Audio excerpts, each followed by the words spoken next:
Good morning, good afternoon, and good evening guys. Ayun guys, andito naman sa ating mini vlog. So magluluto tayo ng bibilisang chicken barbecue. So yan guys, gamit natin isang whole chicken.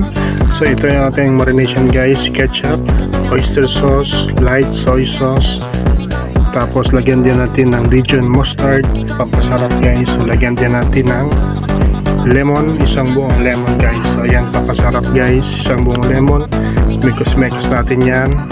Lagyan natin ng 2 tablespoon ng sugar. So mekos natin para mas masarap yung ating marination. Lagyan din natin ng 7-up para mag-upgrade. So lagyan natin ng paprika, thyme herbs, oregano herbs. So ayan guys, napakasarap to na marination guys, kakaiba. So ayan guys, ilalagyan na natin yung ating 4/4 or yung buong chicken. Hiniwa natin ng 4 na slices. So ayan guys, sa ating grilling pan, ilalagyan na natin yung 2 leg quarter. Yan yun guys. So yan guys, pabalik-tarin natin. Lalagyan natin ng marination. Parang tinatawag natin yan na basting. So yan guys, yan yung gamit natin, butter.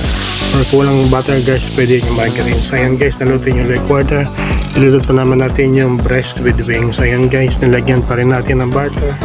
Mamaya baliktarin natin. So ayan guys, napakasarap, napakamalinanam. So ayan guys, maluluto rin mamaya. Thank you guys for watching. Bye bye.